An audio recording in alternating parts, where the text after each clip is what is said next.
Here's what some people are saying about the Projection Booth podcast. The Projection Booth is single-handedly the greatest film podcast you could ever listen to or could possibly want. Top notch. 5 stars. This has quickly become one of my favorite film-related podcasts. Always interesting. A completely unpretentious yet fully comprehensive look at films from all genres. The Projection Booth podcast, with new episodes available every week at projectionboothpodcast.com.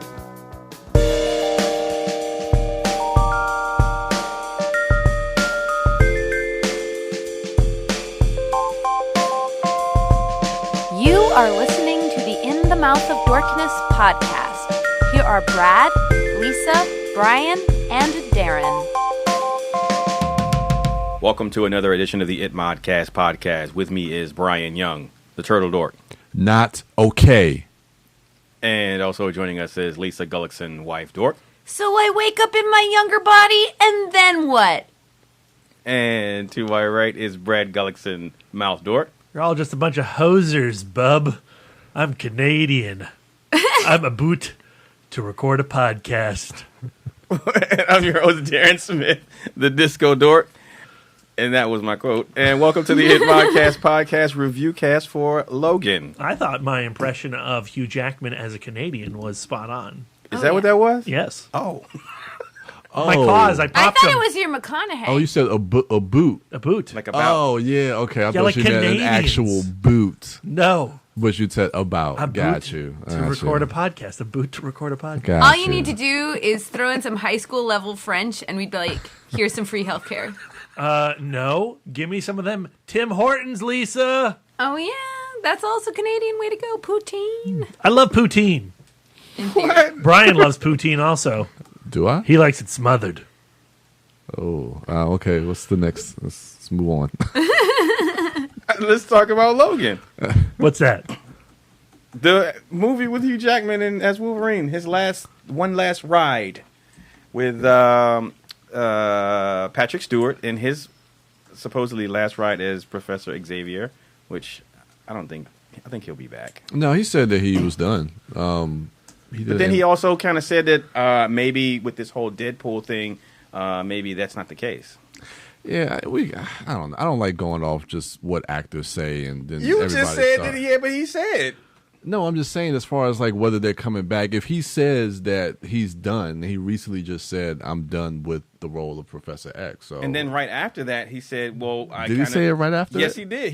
He mentioned him saying that he said it was his last time. We'll see. I think they just say different things into different microphones. Yeah, to different reporters Yeah, at different times. to get us to start talking. Yeah, about different things. But we're going to talk about Logan. Let's talk about Logan. So, everyone had a good time at the movies, yeah? Yeah. I mean, Brad's doing a disco. I didn't say shit. Brad's doing a disco. So obviously we're in a everyone listening to conundrum. yeah, we kind of We're in are a conundrum. Yeah. So this is the world seems to love or be in love with Logan. On Rotten Tomatoes, it's got a pretty good rating. I'm not sure what it is. 96%. 96% rating. All of the press and the critics have been raving about the film, and the critics' ravings were coming out prior to us seeing the film. So there were a lot of high expectations, I'm assuming. The cinema score at this moment is also 98%, and all of my friends and all of my coworkers also love the movie. Mm-hmm.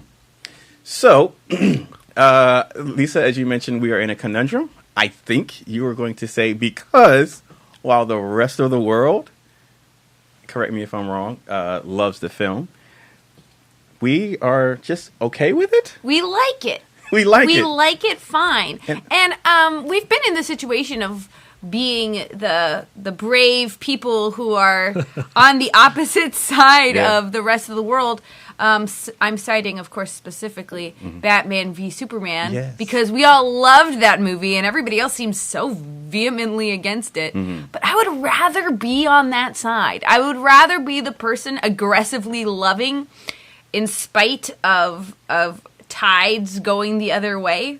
just fighting the tide to love something. Yeah. As opposed to everybody going like, this is the best thing ever. And I'm just like, well, it's okay. I mean, it's good. Yeah. I'm not going to say that it's not good. Yeah.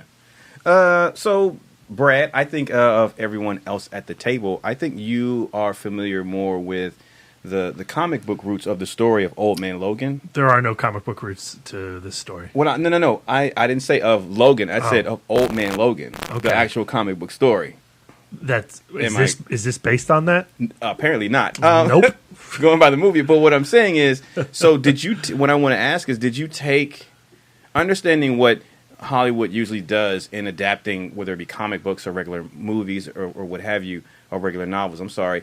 Were you taking did you have any expectations going in, any of that baggage going into Logan, knowing what the storyline of Old Man Logan was, and knowing what they possibly couldn't film? No, I don't think so. We've talked a lot on this podcast about comic book movies and our opinions towards, what Warner Brothers is doing and what Marvel Studios is doing versus 20th Century Fox. Yeah. And we've never been on really the same page as their films, whether it's X-Men Apocalypse or Fantastic Four or even Deadpool. Their ideas of the Marvel comic book characters are just not aligned with what my ideas are. However, going into Logan, I was excited by the trailers we had seen, that Johnny Cash Hurt trailer, the idea of a post-apocalyptic story, a road movie with a grizzled, bearded Hugh Jackman alongside a decrepit Alzheimer's patient, Professor X, taking care of this feral child, X-23. The trailers looked really, really interesting. James Mangold, I'm a fan of. I love Copland. I love Night and Day, as we know. And, he didn't quite get to make the movie he wanted to with the previous film, The Wolverine. Yeah.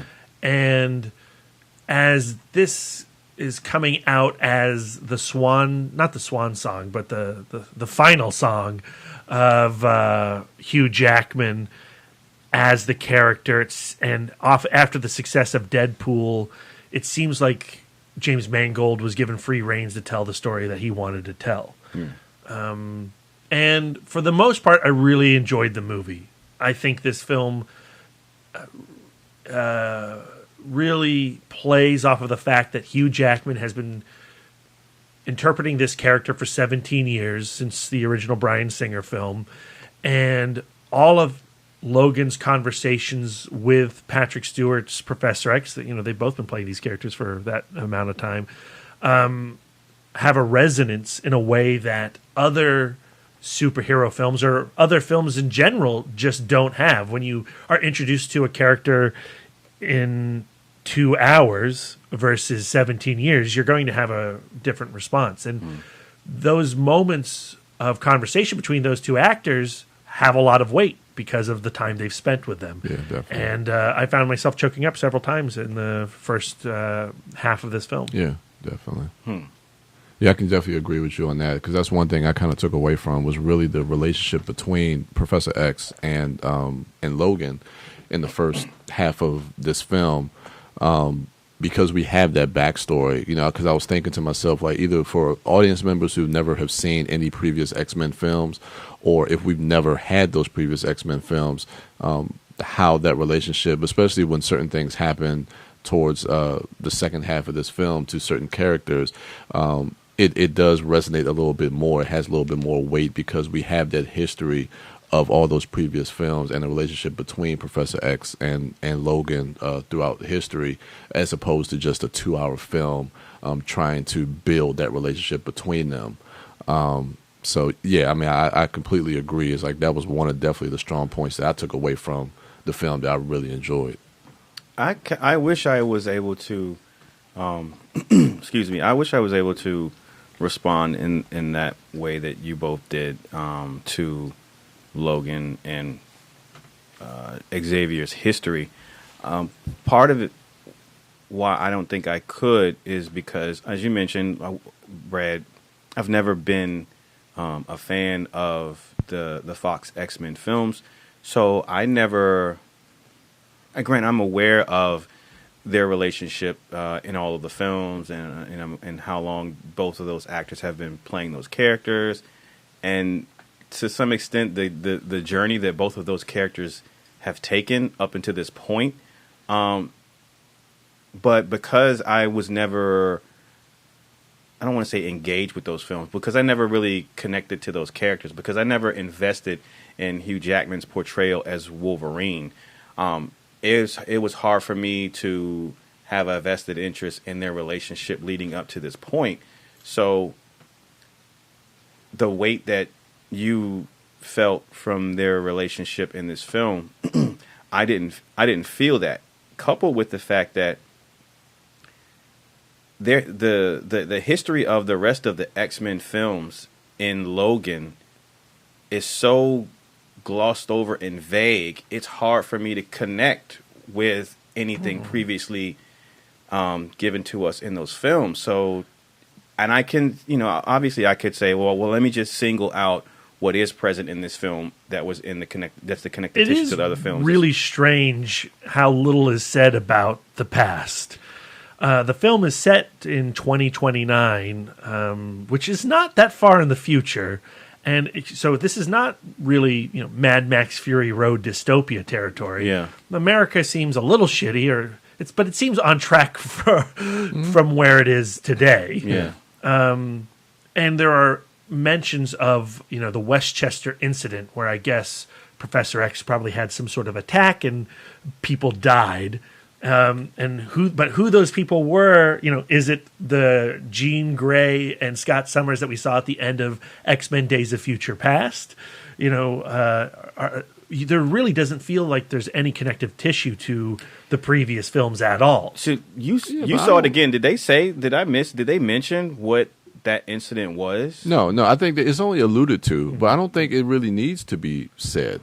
At least as far as the way I took it, I just think that we know that he ran a school. There were other X-Men. I mean, we assume that it's Jean Grey, Cyclops, and all the other mutants that we've come to know throughout the other films, and that there was an incident that happened, because of Professor X, whether it was his degenerative brain disease or whatever it is, and that the other X-Men died. And they allude to the fact that it was because of Professor X that all the X-Men died. What's weird is that 13 years have gone by. This is set 13 years in the future, and there are no more mutants, conceivably, and there's no more X-Men, although they've had the time to write comic books about these characters and make toys of these characters, and then also dismiss those comics and toys to legend. The space of time just doesn't work for me. I find it very vague. Space and time, how? As far as the 12 years so that 12 years, that 12 years, all this stuff has happened within that relatively short period of time. And I would think it would need to be, I don't know, discussed a little bit more. That all that horror would have more of an impact on this narrative. It's for me the conundrum is the heart of this movie. The crux of this movie is supposed to be the relationship between Logan and Charles. The weight that you're supposed to feel from that is based on a history that is presented in other films. So that history is of some significance because it is the basis for where they are currently in their relationship in the film. Yet, the history of the X-Men films that the history of these two characters reside in is glossed over. And that's just weird to me. Like, I can't, even if I were to try to commit to looking back on their relationship and their history, the films that their history take place in, this movie doesn't acknowledge it. It seems, unless I missed something. But this film is not relying on that.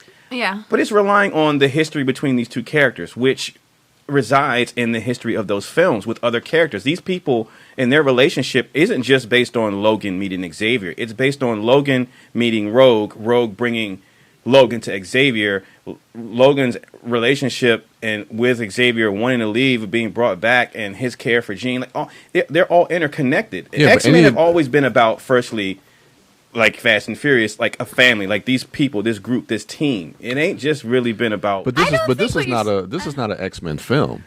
This is a Logan. I understand that, but the X-Men are a part of Logan. Yeah, and they do mention the X-Men. I think it's mentioned just the right amount of times. I don't think we need any more. I mean, we're bringing the history of X-Men to the film when we go watch the film, whether we've seen the X-Men films or not. So I don't think the movie needs to go back and waste time to explain that stuff to us. I'm not saying explanation. I'm just saying, like, I just think everything that's happened up until this point for me is just really vague. It's just really vague. And I'm aware of the movies, and I'm aware, but so I mean, not saying that someone who hasn't watched the movies needs to have that to enjoy the film, because I think there's a large part of the population who are championing the film. Maybe they haven't seen it, but I'm just saying, like, for me, I just don't, because I just don't see it. It really feels like this movie it doesn't exist with the other films. Other films, yeah. I don't see that as a weakness of the film, though. I think there's a lot about Charles and Logan's relationship that is identifiable with even outside of the X-Men universe.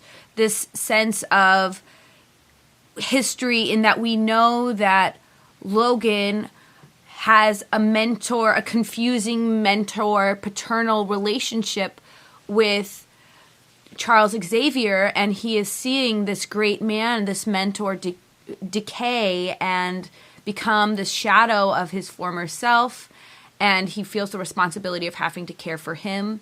He's also having to deal with his dark past, you know, that Shane moment where I've done a lot of killing, and how does that rest on my soul? How does that make me feel about myself as a person? So I think that this film is less about continuing the franchise or completing any part of the franchise, but just meditating on those ideas of what is it like to be a hero in decay? What is it like to be a tortured soul? What is it like to be a hero when you've lost? Yeah, and I think that's what I think.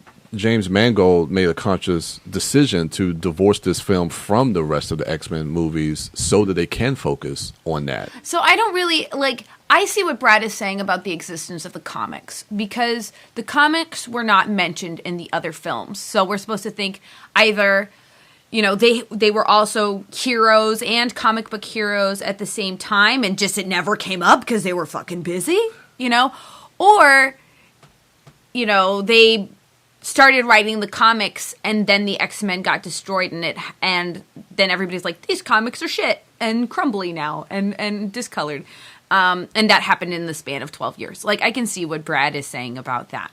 But if you divorce this timeline from the other timelines, we can identify with that idea of, we've all seen films about celebrities reflecting back on their careers like this, or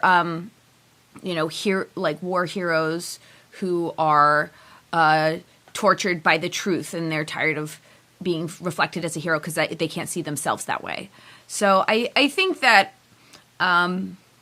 it's not about Logan in the context of the franchise. Yeah, I think as far as the comic books, for me, I don't read too much into that. For myself, it doesn't matter as far as how much time has spanned as far as when these comic books came to be or whatnot. I mean, we've seen in the Marvel Cinematic Universe they've used those films for merchandising purposes with the whole Captain America. So they've taken the real world elements within the context of this world, and we're able to kind of merchandise and license these supposedly real characters within the world. So for me, I can believe that maybe all these things that have happened throughout the X-Men, they've merchandised the X-Men to make these comic books, and that's just the way that I interpret it. I didn't read too much into it as far as timelines. I just thought the comic books were used more as a device for the plot, to get Laura to Eden.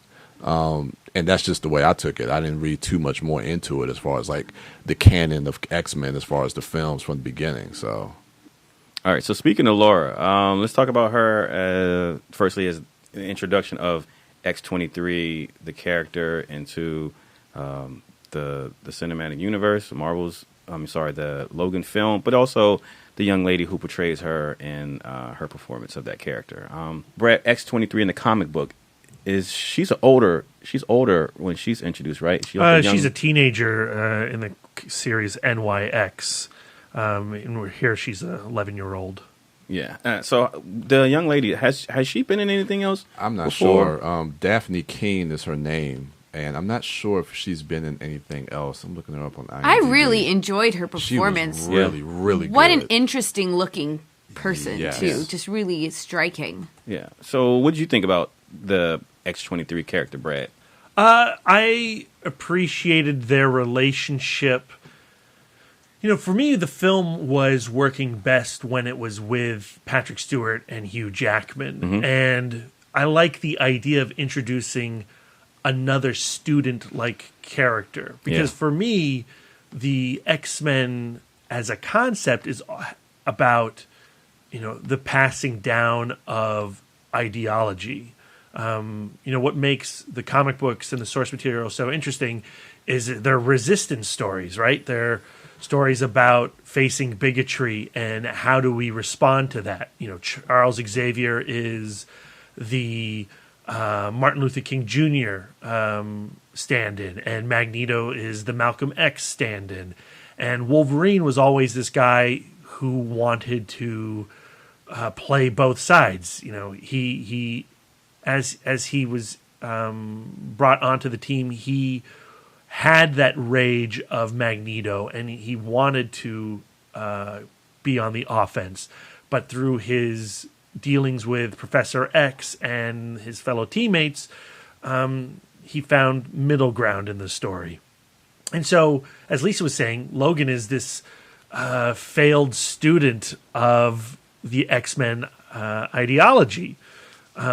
Now, Logan has an opportunity to be a teacher, to be the professor.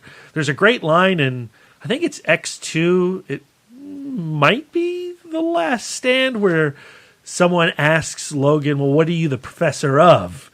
And, he jokes, oh, I'm the professor of art. But he has become a teacher over the course of those movies, and less of the Wolverine, the Beast.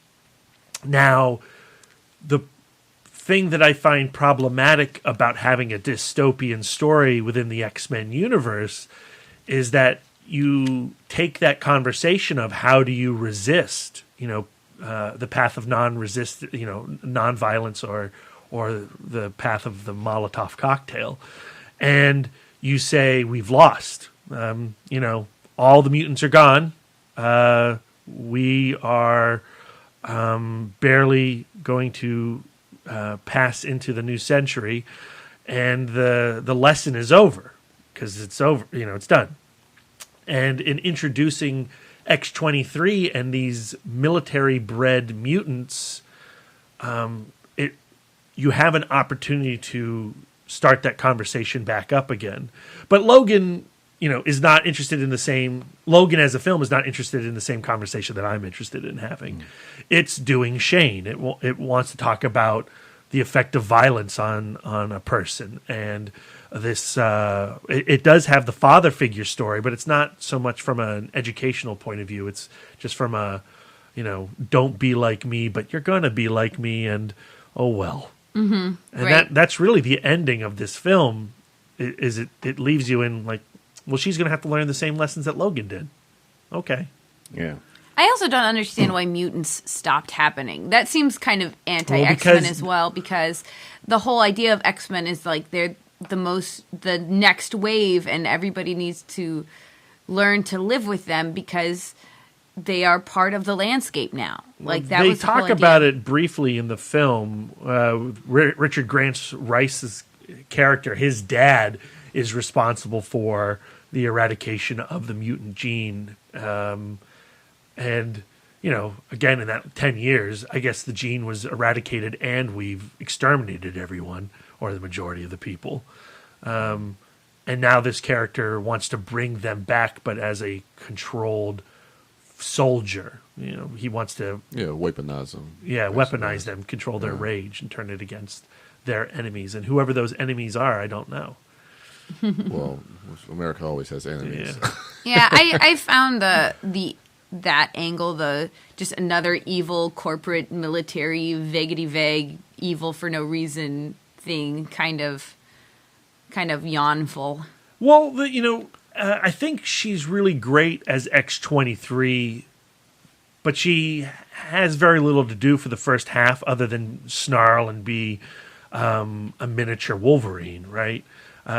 It's not until the last chapter of this film where she's finally able to talk and have a conversation kind of with Logan. And I like the idea of her being slightly bilingual. Like the fact that she's part of an entire generation of mutants that are half Mexican, know, and so I liked the idea of the language barrier. I wish that was explored even further.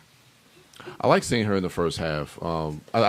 I think they were able to really establish a connection with her character between her and Logan, even with her, like her nonverbal communication and her being silent throughout the first half of the film. I found the connection between, not just between her and Logan, but her and Professor X that I really gravitated towards. And just her facial expression and nonverbal cues and the way she's able to communicate without talking, I thought really was done very well. And just the way she performed that character in the first half and throughout the whole film, I thought was really, really good. And she's really able to hold her own against Hugh Jackman. I found that, especially that one scene in the car when we first hear her speak, she's like punching him in the face. Like you could see essence of that rage of her in there. And I like that she could stand, even as this 11-year-old girl, she can stand toe-to-toe with a grown Wolverine character. And I like seeing that dynamic between those characters. Boyd Holbrook plays Donald Pierce. Donald Pierce. Is he a character from the comic books? I believe so, yes. Let's talk about him as one of the bad guys, if not the main bad guy. I guess is he the main soldier guy? Mm-hmm. With the robot hand? I like that guy's look, and I like the way he acted. I thought that he was his cool. His performance was great. His character, I don't know if it was necessary in the film, but I thought his performance was really fun. Yeah.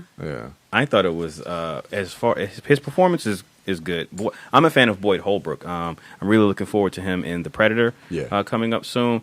But as far as an interesting villain or an antagonist for the film, I felt like it was a very weak attempt. I didn't find him to be a compelling villain, a compelling character. He felt non-threatening, and I think we saw shades of that in that second trailer. When we see him, like when Laura comes out and pulls her claws out for the first time, I was like, oh, okay, maybe this isn't the person I thought he was going to be, and he kind of portrays that in this movie.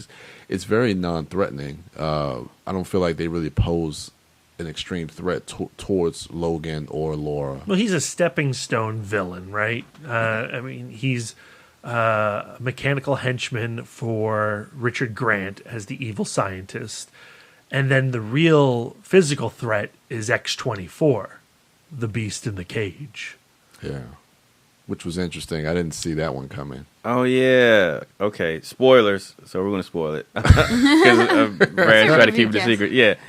X-24 is basically Hugh Jackman's Logan youngified. He's the young, new, improved 2.0, 3.0 model of Logan. He's basically Project Nemesis from the second Resident Evil film. Wow. You're welcome. Yeah, and so I was already, for me, I was disappointed when it was, I just was feeling like, man, like Boyd Holbrook, his character is turning out to not really be, for me, a necessary presence to the story. Like, he's not, I don't feel like he's a worthy villain, adversary. And then they reveal X-24, And it's a really strange reveal. So the film grinds to a halt to recreate Shane at Eric LaSalle's farmhouse. I definitely want to talk about that sequence. Before we get to X-24, I think we have to address this moment where you have a mini Western within this larger Western. Yeah. And I was actually really excited to see Eric LaSalle. I was like, all right, Daryl, yeah. And I like that the movie kind of does stop and take a break, and we get to spend time with his family on this farm. And you know, it's that moment where the old gunfighter gets to see the life that he's missed, right? And also at the same time gets to flex his muscle and be the hero for this family. Unfortunately, he's also doom. Freaking harbinger. He's the harbinger of death for this family as well. Yeah. And I really like the two children, Eric LaSalle's kid with X-23 sharing the iPod. I thought was a really interesting, sweet scene. Stop. So we went to see Collide recently, right? And there's a song in that film that both you and I were familiar with, and that song is called "God's Whisper," and it was also used in American Honey. And so, again, watching Collide, we're like, where did I know that song from? Turns out it was American Honey. So "God's Whisper" is done by an artist named Rory, and if you don't know who Rory is, look him up, YouTube, iTunes, or whatever. He's a really good artist. So after Collide, I go and I Google that song, and I found out it's God's Whisper, and I found out it's Rory, and I go, okay, Rory has this other cool song that I like, and it's called The Devil's Whisper, and that's the song that she's listening to on the iPod. So yeah, it was all this Rory. These last couple of weeks have just been Rory everywhere. So definitely check those songs out if you haven't heard them. But anyway, my nephew's name is Rory. Hi, Rory. Hi, Rory. Don't listen. You're onto swearing. Oh, okay. So yeah, when watching Logan and hearing that song, I go, oh yeah, that's The Devil's Whisper, and that's also Rory. I've just been hearing Rory a lot all over in movies lately. So yeah, it's pretty cool. But I like that with X-23 or Laura in that scene, especially at the dinner table, like you always see her because she's been in this facility her whole life. Like you can, and that's another going back to her nonverbal acting in this movie, like seeing her like exploring the world and learning, like when the way she's eating at the dinner table, and then like being curious about listening to the music with the iPod, and then when she's listening to it while she's laying on the floor looking at the picture. Like I loved all those small moments with her, because it gives you so much character and so much backstory for Laura in those moments. And I love Charles Xavier in that scene as well, Yeah. in those scenes. But it turns out those are his last moments. Yeah. And he's having this extremely painful and regretful speech. And this is Professor X, Almost like almost like a confession. This is the figurehead of the X-Men. Yeah. The main driving force of the last 17 years of this variation of these characters. Yeah. And he is murdered by a clone of Wolverine during this confession. And his last image is seeing his feral student impaling him. That caught me off guard the first watch, knowing it was coming the second time around, and I was really listening to his confession while he was laying in bed. It works a little bit better. It's not the death. Now, I figured he was going to die, but it's not the death I wanted to see from him. But the reason it works is because of the moment when Logan actually finds him, when he's there at the steps and he goes upstairs and he's telling him, it's like, it wasn't me. Because of, again, we go back to this whole father figure and him spending all this time taking care of Professor X, really just, and the idea of Professor X, of Wolverine killing him, and then him telling him it wasn't me. It's just such a nihilist moment, Brian. It is. And Logan is an incredibly nihilistic film, and I think that flies in the face of what the X-Men should be for its audience. I can see that. I can agree.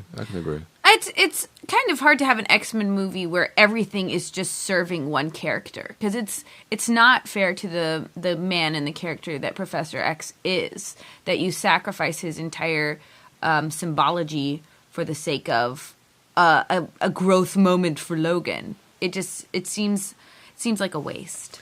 It seems like the response of the 20th Century Fox, because for them, Wolverine is the only important character within the franchise. But and what you said, Lisa, and like that idea is what my issue is with the film, as far as when I'm saying regarding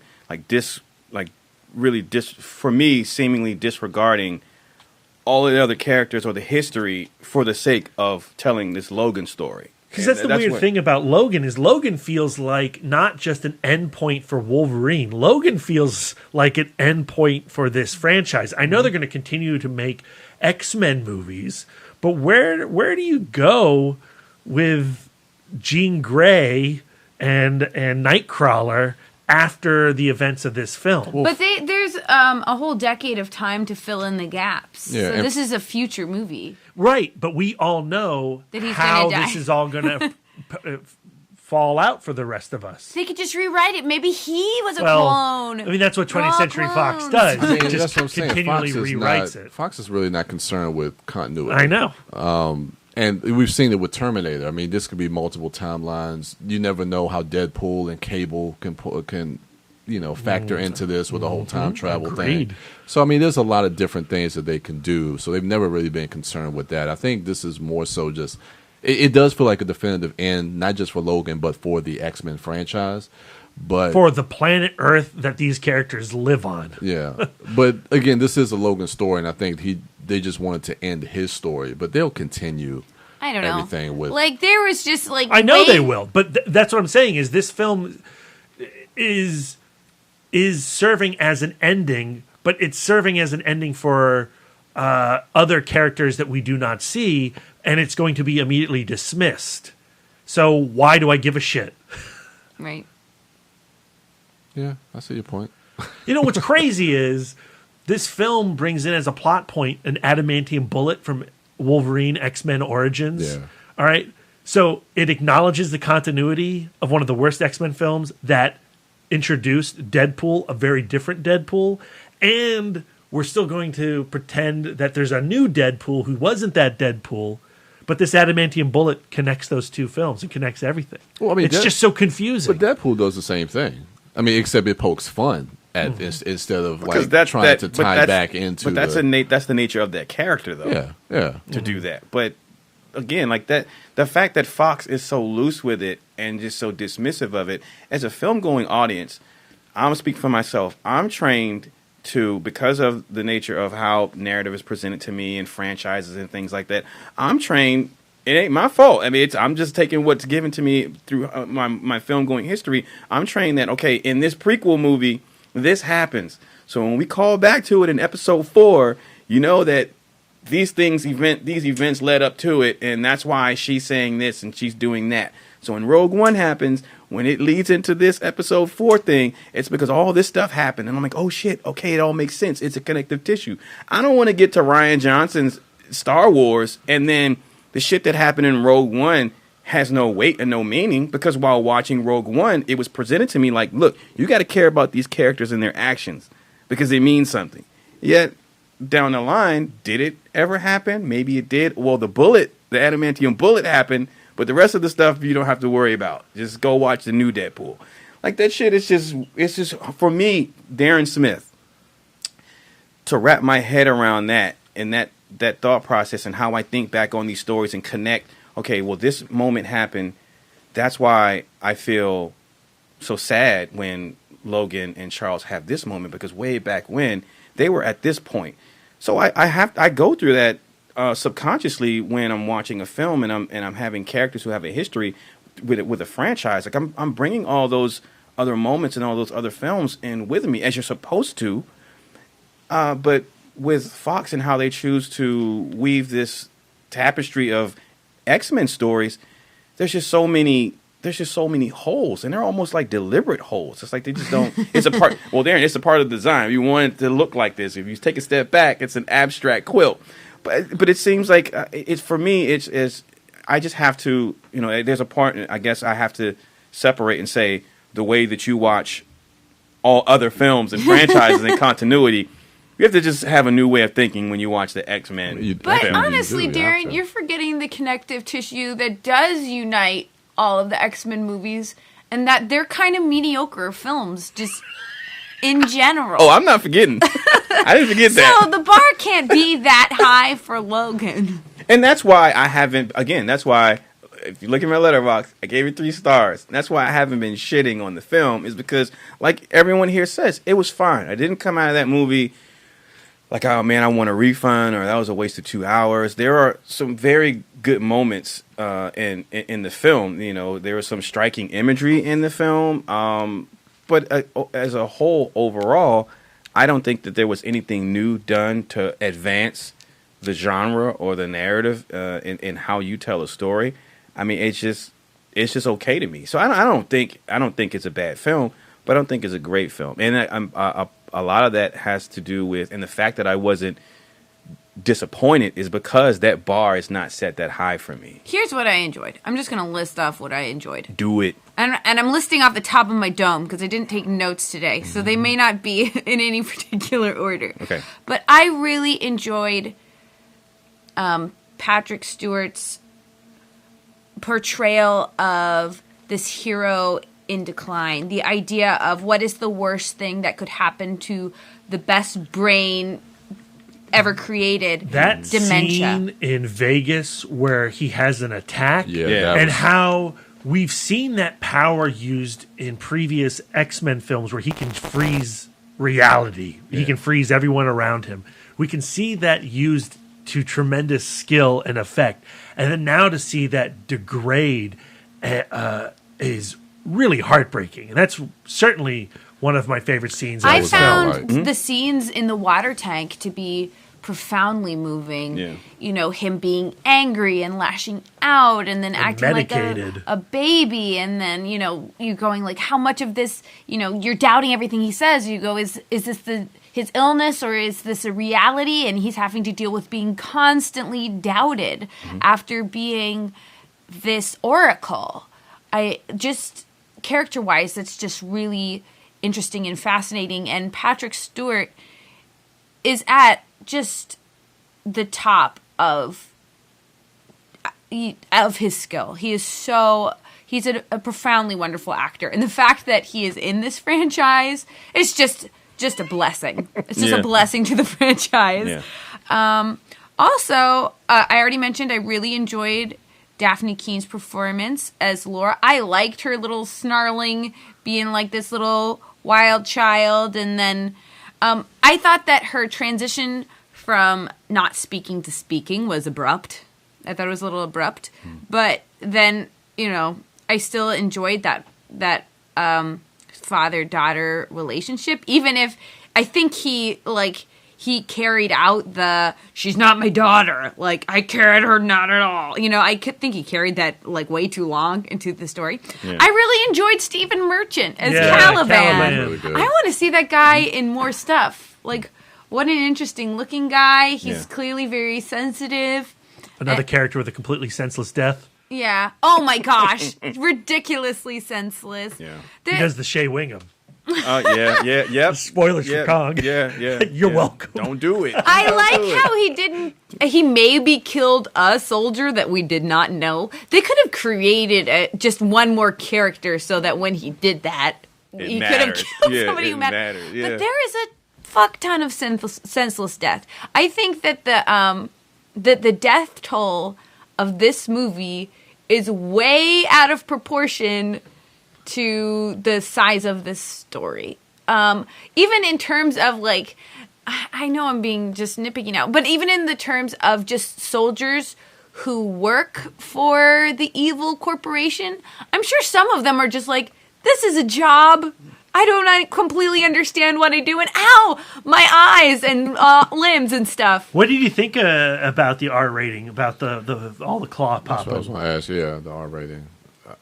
For what Wolverine is as a character and his abilities, what he's doing in this film, if you're gonna make a comic book movie and you're gonna have Wolverine as a character in it, it's in line with the nature of that character. Just like, if you're gonna do a Deadpool movie, then you have fourth wall breaking, and you have off the wall humor and stuff like that. If it's in line with the nature of that character, then that's fine. Now it is striking to see, because up until this point, Wolverine, who in essence is how he's portrayed in this movie, he hasn't been that in the previous films. So I think seeing him go claws out like this and chopping people's heads off. I don't think that every single one of those people stealing the hubcaps deserved to die. I think one of them could have scampered off. Yipe, yipe, yipe.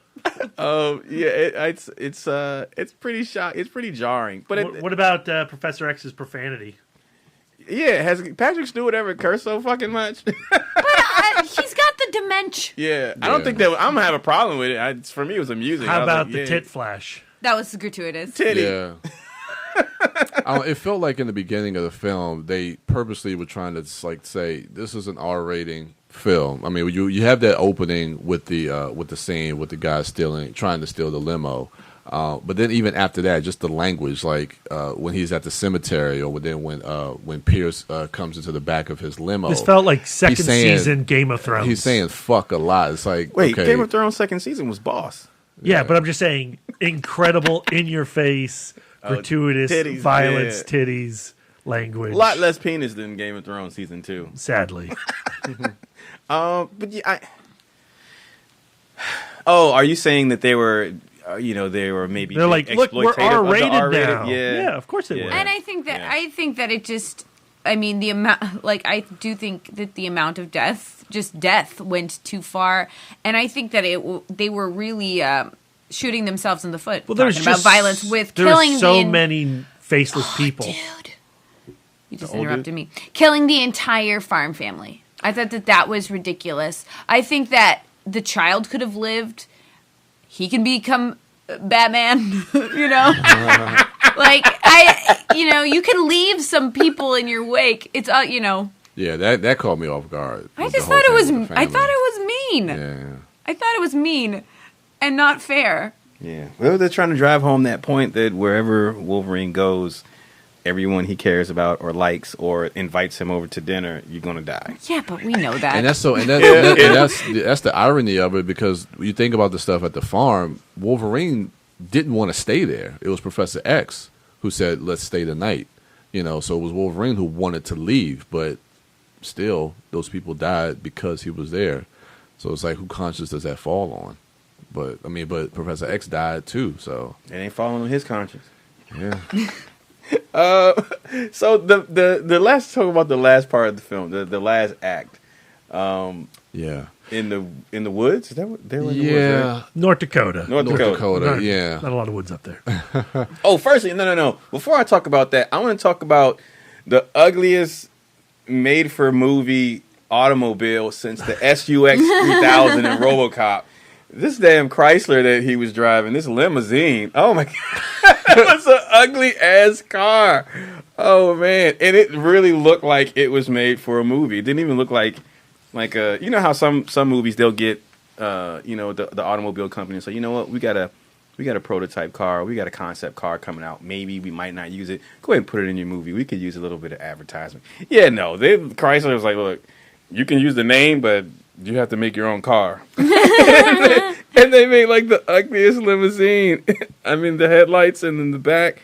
Oh my God. It had a definite after school care bus vibe. And I don't know if that was because it was supposed to fit the character of Logan, or if that was just I don't even know what you're talking about. The little boxy limousine. It wasn't a limousine. Headlight, that wasn't the limousine. I saw a limousine. Yeah, I saw four wheels. That wasn't a real car. Is what I'm saying. It wasn't like a sedan style, but it wasn't like an SUV either. The headlights and the taillights. Those aren't real. That was not a real car. Is what I'm saying. Yeah, that's what I got. That was the impression I got watching Logan. Oh shit, that's an ugly ass car that they made. Anyway, the last act of the film, when they're attempting to cross the border, she meets up with the kids from Hook. And I know! That was my thought, too! When they were in the treehouse, I was just like, Rufio! And they're attempting to make a run for the border to Eden.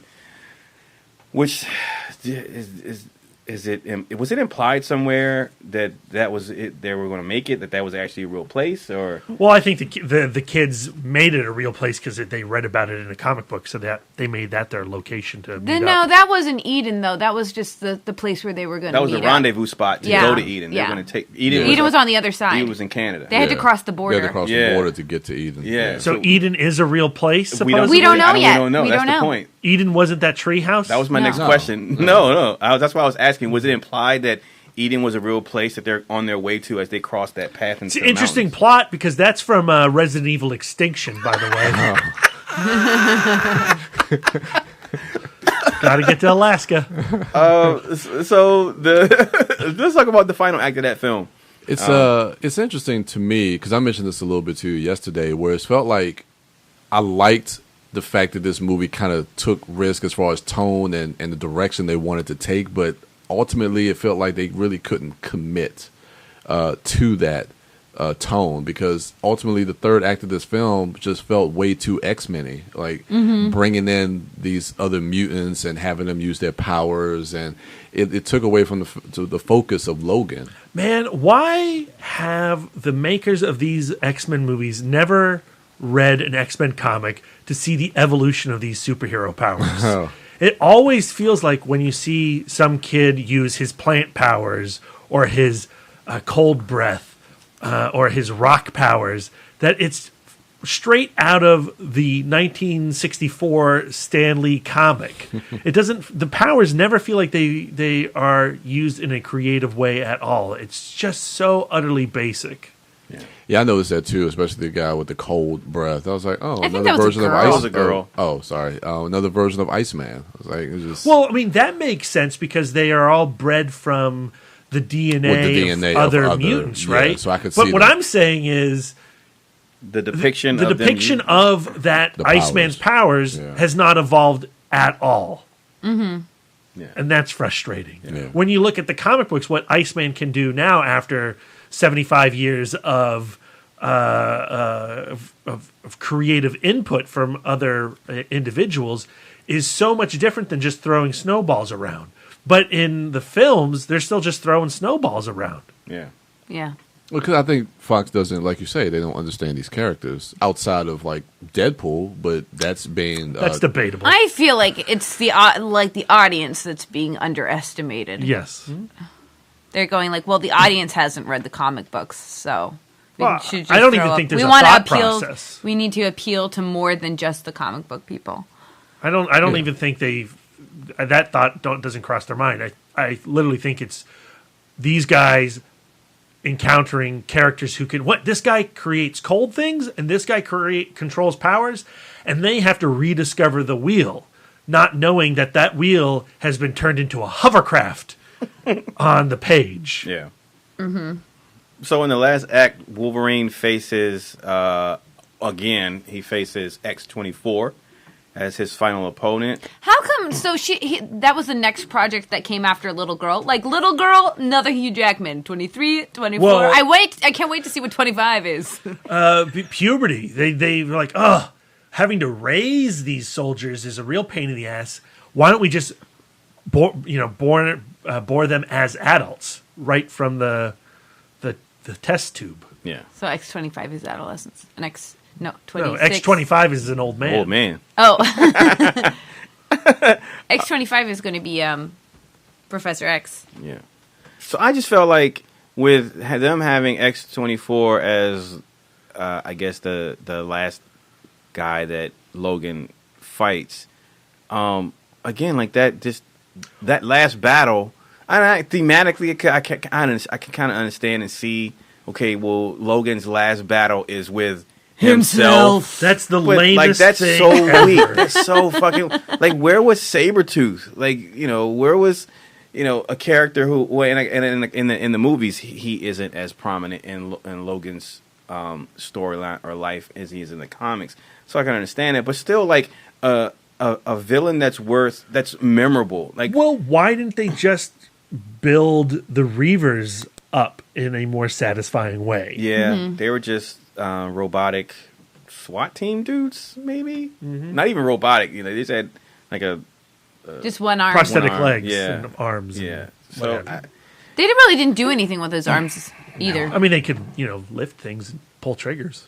Yeah, I can do that with I can do regular that arms. With regular arms too. Yeah. In theory, I've never pulled a trigger. But yeah, so I don't know. I just felt like the lack of villains that were worthy of what Logan has become as far as this character in the film and what Hugh Jackman has done with them as far as his performances. I just felt like none of the adversaries were worthy enough for a final hoorah from that character. To me, it's so hard to come up with a one-off bad guy in a superhero franchise, because whenever you have the bad guy of one film, you're like, the movie was okay, but that hero was weak. Well, yeah, but see, I don't even think that it should have been a one-off bad guy. Like, I think that's what, if you have all this history, you have the history, everything surrounding Logan is steeped in history, or the meaningful relationships, he and Charles, and that's what Charles's death and Logan's death is supposed to, that's why it's supposed to be so poignant, is because it's steeped in history. So if he's going to have a villain that he fights as his last fight, that confrontation should also be steeped in history. But again, that's just not what Fox decided to do. What do you think about the adamantium cancer that they gave him? Is that a thing in the comics? Not to my knowledge. Yeah, because I didn't understand like how that was killing him. Well, it goes back to the Tony Stark, like the thing in your chest is also what's poisoning you. He just drank some green juice. Maybe get him some green juice. Yeah, that I didn't really. The second time I watched it, I understood it a little bit more, so I could kind of buy into it. But well, you have a superhuman creature, and you need to depower him a little bit to make him the underdog, right? Yeah. Stories always have to be about rising up and going through adversity, and that's why they gave him the adamantium cancer. But again, it flies in the face of what they presented to me in other films. He has regenerative power. Cancer is a degenerative disease. It destroys. So his mutant ability. Cancer is technically a regenerative disease because you're generating tumors. But his body and his immune system should be constantly fighting that off and making him better again. Does that like slow down? Because I don't think he has cancer. I think he's being poisoned.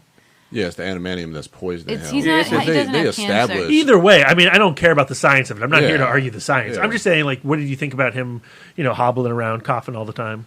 I thought the coughing was gross. I'm sensitive, though. I just thought that it just doesn't make sense. I thought he's supposed to be able to heal. How about when X-24 was introduced? Did you think about that adamantium bullet? Do you know immediately how it was going to end out? No. I didn't think about it. I wasn't... I guess I wasn't as engaged. I wasn't thinking. Oh, he's why does that but I guess X-24 is not dead, right? Yeah, X-24. He's got his. Why would the adamantium bullet kill him though? Because it could kill Logan. So if it could kill, why would it kill Logan? Because it's always been said that it could kill Logan. His brain would reheal. It would regenerate. Yeah, like that's why the adamantium bullet would only go through his skull. It will create a hole. It would create a hole, but that brain hole would seal up. As we know, if you read the comics, Lisa, you need a vibranium sword to cut his head off. Oh, well, I just took him at his word. Like Logan said, this can kill me. Maybe if you have brain death long enough, I'm doing a lot of work for a person who's not getting paid for this film. Stop. I'm just being an asshole about that bullet. Again, they established that he doesn't heal as often or as quickly. But X-24 would. Well, he's created in the lab. But in that way, his bullet would die. Logan was created in the lab, right? Why does the bullet kill X-24? Logan, the adamantium. That's true. That's true. His skeleton already did that. Then they covered it with adamantium. I think X-24 is alive, is all I'm saying. And Hugh Jackman can come back. I think it's a moot point. It's the B4. It's the start. It's the Data clone. He's lore. Brent Spiner's still around. Don't worry. Data's dead, but he's still walking around. Same with X-24. All right. So at the end of the day, I gave Logan 3 stars. Yeah. It's fine. So did I. What about you, sweetie? 3 stars. What about you, honey? Yeah, I give it about 3 stars. Yeah, I think 3 stars. 3 stars. We all liked it the same. No, yeah, I mean honestly, it's a good movie. I enjoyed it. The things that don't work, it doesn't take away from the fact that I liked it overall. I'm just not on board with the love that everybody in the world is just claiming this to be like the next best picture at the Oscars. So that's the thing is, if anyone has survived this review cast of our lackluster enthusiasm of this film, I will be surprised, because the planet seems to be on James Mangold and Hugh Jackman's dick. And they love it. And, reaching out to our Facebook group and our Twitter friends, we have a lot of people who are just in love with this movie. We've hurt all their feelings today. Aw. I don't understand why. Like, on Facebook, Lisa Bell Roden, she says, I really enjoyed this one a lot. I appreciated the universal themes, heartbreaking, hard to write it all down. It was very complex. Christian Anthony on our Facebook page wrote a real long passage here. He says, Logan is the X-Men movie I've been waiting for all these years. It is the new framework all subsequent films should follow. Jeez. By far the best X-Men movie. Now, I love Deadpool for what it did. Yeah. It was in your face, rude, bloody, and violent. Deadpool. But like Deadpool, it was overall goofy and quippy. Logan, on the other hand, was dark, deep, complex, and emotional. Violence and adult themes weren't tossed into shock and awe, but because they were true to the movie story. I also feel it was very humanizing of mutants. In previous movies, it was all about mutant unity, or that they are all still humans, just different, gifted. Logan really showed us the humanity of mutants. I dare not say much, as I don't want to post any spoilers. Yeah, it's interesting. You're talking about how you felt like the violence was in theme with the character in the comics, and I don't know. I don't feel that way. I think you could easily tell a Wolverine story without the amounts of CG blood that we saw. what if it was real blood? Not real, like the. Of course, I would always choose practical over CG. Yeah, but in the context of a Wolverine story, that's PG-13 stuff. Even in comics, I'm not speaking about. For me, I understand what Lisa's saying, but when I was saying like in line with the character, I wasn't speaking about the amount of violence. If you're going to cut an arm off, it's going to bleed. The depiction of like him sticking him cutting the dude's head off. Has Wolverine ever not cut it? Has he not cut someone's head off before? No, he's cut head off. Okay, so what I'm saying is that because in other X-Men films, you could easily films, show that stuff without it being, as gory as it is shown here. And I'm not a prude. I love violence. I love it. Yeah. I love tits. Oh. I love fucks. I love all that good R-rated stuff. Yeah. I just don't necessarily think you need it for a Logan story. Oh, I'm not saying it's needed. I just don't feel like. I just feel like what he was doing as far as sticking his claws in people's chins and all that. That for me, that felt like something Wolverine would do. It just felt like he would. I feel like he would stick his claws in someone's shin as an uppercut. I think that's cool and fun, and I want to see claws and chins. But that's why we all have subscriptions to HBO. I think it's a matter of taste. Yeah. I just thought that it got to the point where it was just tasteless. I just find it weird he showed no that discretion. we've had 17 years of a certain level of depiction, and now we are skewering away from that, and also telling a certain audience not to come in. I agree. Anyway, Jesse Johnson Reeves on Facebook. Hey, Jesse. He says, it's the best X-Men movie and is currently in my top 3 comic book movies. Number 1, The Dark Knight. Number 2, Captain America the Winter Soldier. And number 3, Logan. Mm-hmm. And then, there's a whole bunch of other people saying how great it is. And I'm happy for them. And they're not wrong. Like, they are talking about, like, the things that we brought up, the universal themes, that That's the only thing that they care about, apparently. And we just complex, emotional. I mean, it is. That is true. Like everybody can identify with aging parents and dealing with your past, and but we just prioritize our films differently, I guess, than other people. Oh yeah, for the high, I'm happy that the film is getting the high scores and the good remarks that it is, because it means that for all parties involved in creating that film, the filmmakers, the actors, Hugh Jackman as Wolverine and Patrick Stewart as Xavier, that if this is in fact their last time playing those characters, then it means that they're going out on a high note. And so for all the time that they've put into those characters, they deserve that. They deserve that success. Mm-hmm. For me, my opinions on that film are singular and personal to me, because I don't love the film in the way that everyone else does. Has nothing to do with the quality of it and my feelings on the success of that film.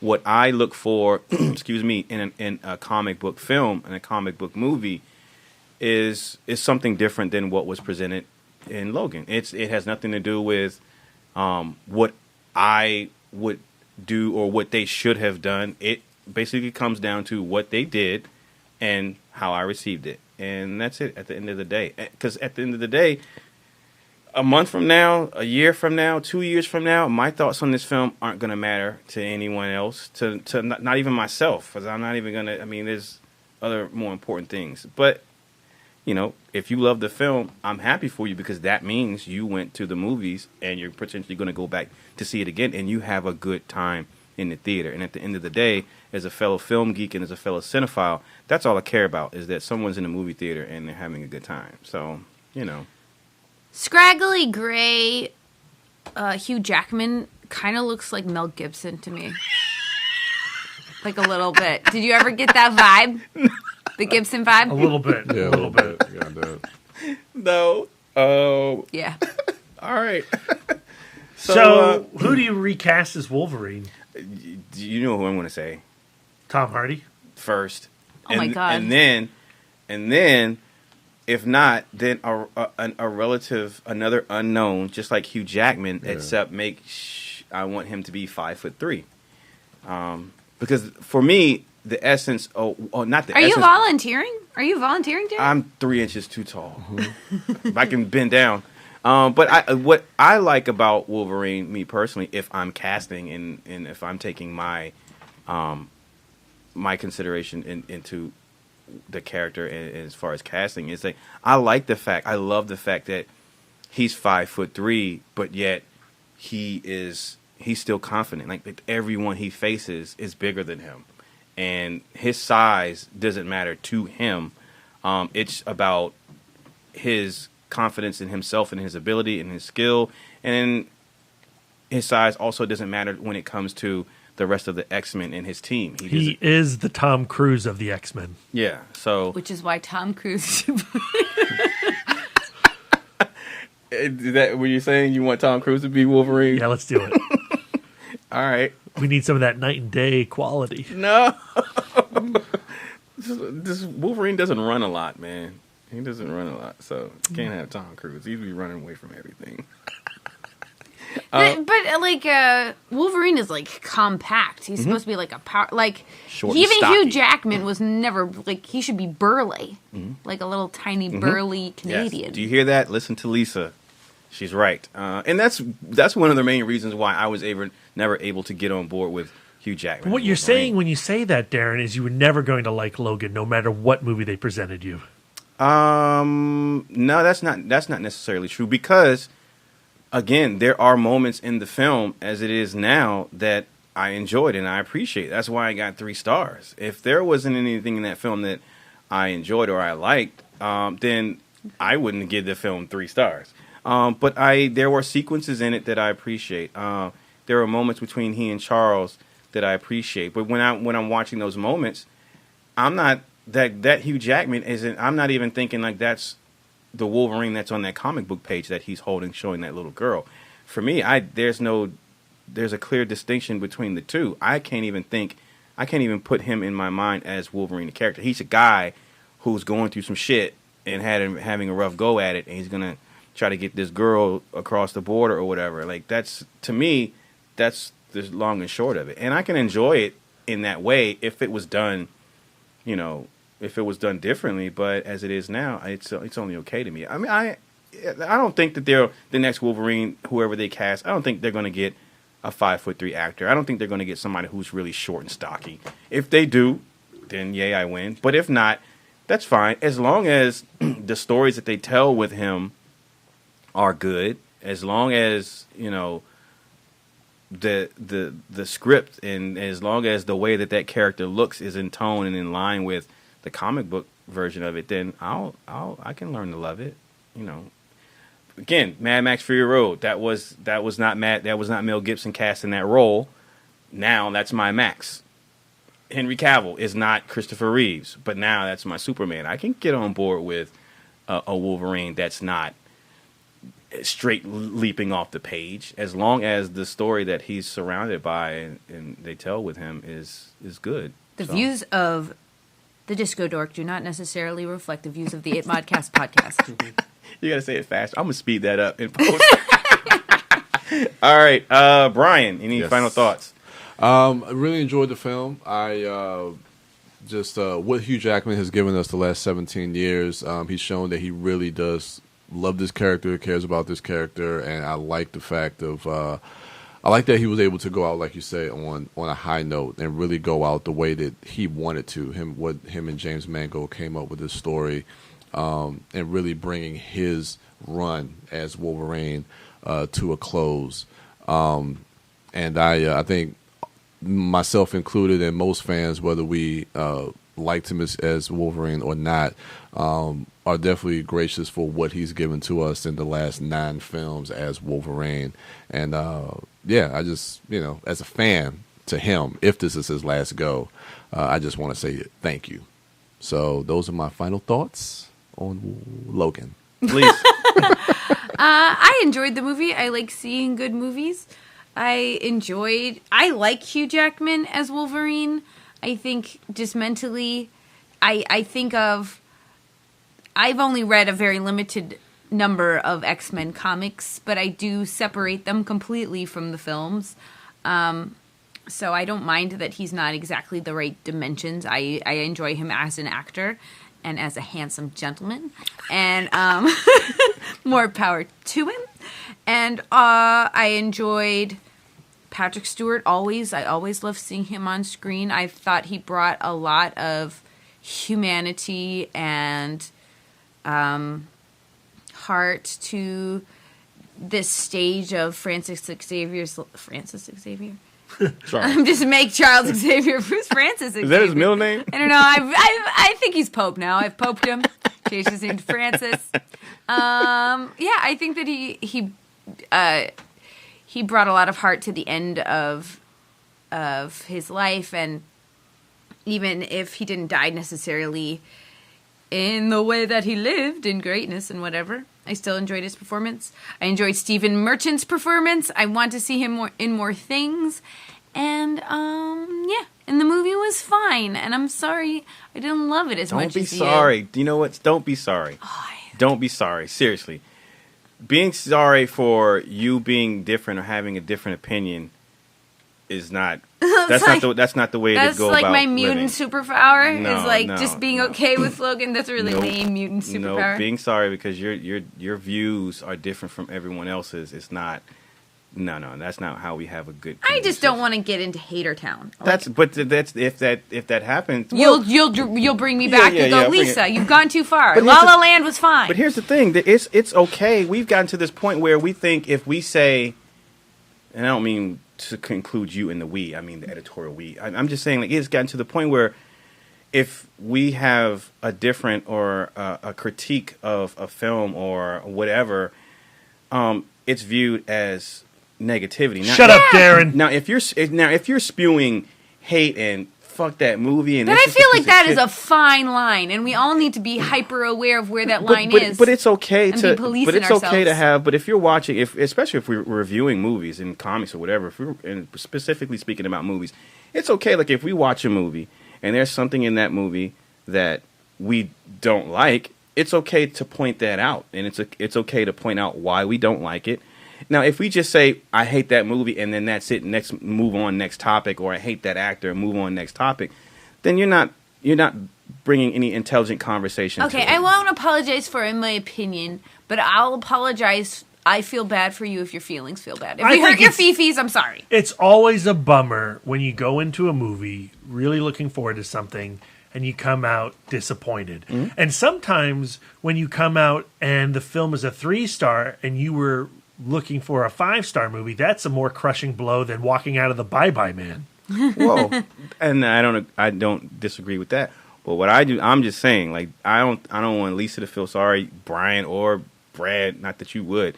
Definitely myself, I'm not going to feel sorry for having a different opinion, for being and thinking different than everyone else. Because right now, more than ever, it is so important to embrace acceptance of a difference of opinion. Yeah, if you don't like our Logan review, you're on Trump's side. But, man, it's...